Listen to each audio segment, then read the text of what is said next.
Bien bonjour à tous, bienvenue dans ce nouvel épisode du rendez-vous de la semaine. Aujourd'hui on va tenter avec Benjamin ici présent, qui va partager ce moment-là avec moi, de répondre aux différentes questions qui nous ont été posées sur la page Facebook en message ou par commentaire. Donc déjà Benjamin, si tu peux commencer par te présenter. Bonjour Julien, alors voilà, je travaille au sein d'Aéro-Pyrénées en tant que chargé de communication depuis quelques mois maintenant.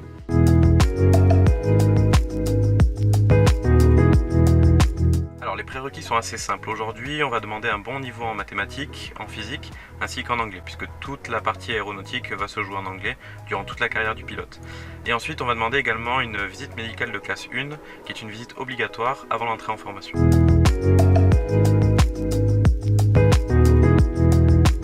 Alors, la classe 1, en fait, c'est un check-up de santé, c'est-à-dire qu'on va voir si la personne concernée aura l'aptitude d'exercer par la suite le métier de pilote de ligne.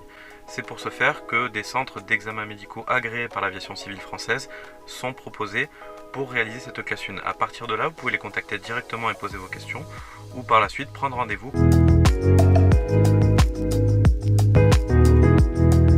Vu le niveau du baccalauréat général, de préférence scientifique, mais on peut accepter également d'autres provenances, est largement suffisant pour suivre la formation de pilote de ligne.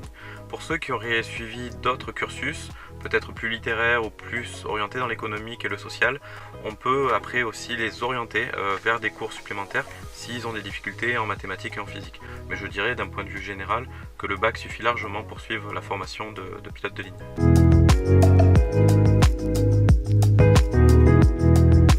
Alors, on a une première phase qui est la phase théorique qui va durer en moyenne 9 mois, à la suite de laquelle vous attaquez la phase pratique qui va durer à peu près la même période, c'est-à-dire 9 mois. Il faut compter en moyenne 18 à 20 mois pour réaliser la formation complète.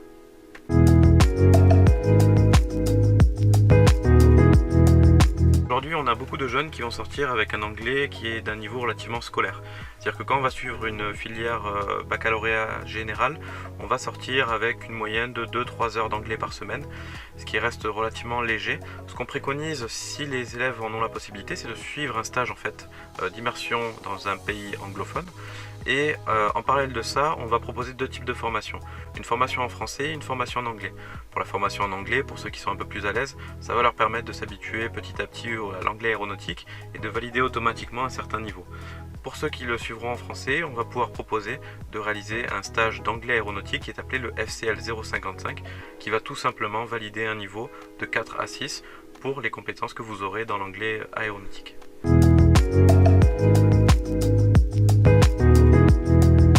L'ATPL intégré aujourd'hui va s'adresser aux gens qui n'ont aucune expérience aéronautique. C'est-à-dire qu'on va les prendre en charge de leur sortie d'études, de leur bac ou de leur sortie d'études par exemple, jusqu'à l'obtention de leur licence de pilote professionnel. La partie modulaire est une formation qui est plutôt à la carte pour ceux qui travaillent actuellement et qui souhaiteraient suivre la formation à leur rythme en passant étape par étape l'ensemble des certificats et des licences pour arriver ensuite jusqu'aux licences de pilote professionnel. Pour ceux qui détiennent un PPL, après tout dépend de leur avancement dans le PPL. S'ils viennent tout juste de l'obtenir ou s'ils sont en cours d'obtention du PPL, on va préconiser un ATPL intégré détenteur du PPL. Ils paieront comme ça moins cher la formation et ils pourront suivre l'ensemble du mûrissement au sein de l'école pour avancer beaucoup plus vite.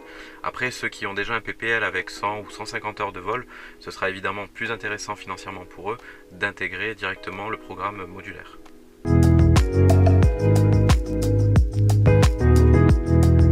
Après la formation, donc les élèves vont décrocher ce qu'on appelle la licence de pilote professionnel.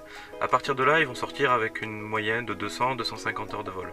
À la suite de cela, ils peuvent directement intégrer une compagnie qui va demander des prérequis peut-être moindres pour les compagnies low cost par exemple, ou alors ils vont pouvoir effectuer du travail aérien. Ce qu'on appelle travail aérien, ça va être tout ce qui va être de l'instruction en vol, au sein d'Aéro-Pyrénées comme on a vu c'est le cas de certains, ou au sein d'autres aéroclubs ou d'autres écoles.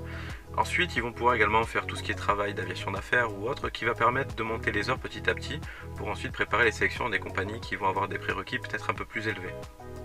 Aujourd'hui, ce qu'on observe dans le marché du travail, c'est que le marché est en train, vous l'avez vu déjà sur beaucoup d'articles, en train de s'ouvrir énormément. L'avantage qu'on a aujourd'hui chez Aéropyrénées, c'est qu'on a une école qui est relativement reconnue dans le milieu aéronautique et qui va permettre à l'ensemble de nos stagiaires formés de trouver un emploi dans une moyenne de 6 mois, grosso modo. Donc c'est-à-dire que certains vont trouver de suite et d'autres vont mettre un peu plus de temps, mais en moyenne sur 6 mois, ils vont trouver un emploi.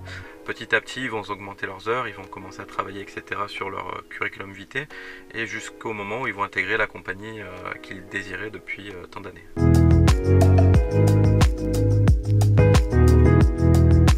Alors, aujourd'hui, c'est vrai que beaucoup d'écoles vont vanter les mérites de présenter des sélections ou d'avoir des partenaires et compagnie. Ce qu'il faut faire attention, et je mets le bémol dessus, c'est que beaucoup de jeunes vont aujourd'hui s'intéresser sur uniquement les partenariats. Il faut faire attention dans le sens où une compagnie aérienne, c'est le cas de beaucoup, peuvent avoir des besoins immédiats ou des besoins qui freinent au cours de l'année, etc. Donc c'est dur aujourd'hui de signer avec une école et de dire que dans 2 ans, on sera sûr d'être pris en sélection. Aujourd'hui, nous, ce qu'on préconise fortement, c'est de choisir l'école en fonction de la qualité de formation et pas en fonction des qualités des partenariats. Nous, Aéropyrénées, on est connus relativement bien dans le monde aéronautique pour la qualité de formation, pour la qualité des instructeurs et aussi pour la qualité que vont avoir les stagiaires à s'adapter dans tout type de milieu. On a des jeunes qui sont partis en Europe, d'autres qui sont partis en Asie ou en Afrique, qui vont faire tout type de métier. L'avantage de choisir une école pour la qualité de formation et pas pour des partenariats commerciaux ou marketing qu'on pourrait envisager, ça va être avant tout de travailler sur le relationnel. Aujourd'hui, on a beaucoup de compagnies qui nous appellent pour nous demander justement si on n'a pas des jeunes qui seraient intéressés pour intégrer une place de copilote ou d'autres plus expérimentés pour une place de commandant de bord sur tel ou tel type d'appareil. Et après, il faut savoir que beaucoup de nos jeunes partent aujourd'hui aussi dans des compagnies relativement connues, que je ne citerai pas aujourd'hui, mais que je serais ravi de vous donner par message privé, et qui vont pouvoir intégrer ces compagnies-là. Et les compagnies, en général, nous contactent et ont l'habitude de nous contacter pour avoir un peu le pédigré de l'élève pilote et pour savoir si ce jeune-là est fait pour travailler avec eux.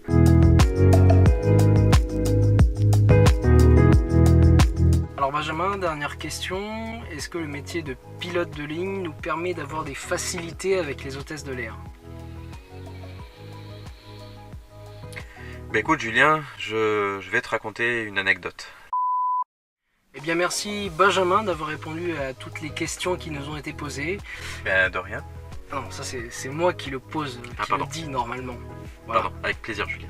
La semaine prochaine, une interview d'un autre élève. On va essayer de vous parler un petit peu de la formation pratique qui se passe au sein de l'école, du CPL ou de l'IRME. Je vous laisse la surprise. Pendant ce temps-là, portez-vous bien et je vous dis à la semaine prochaine. Ciao!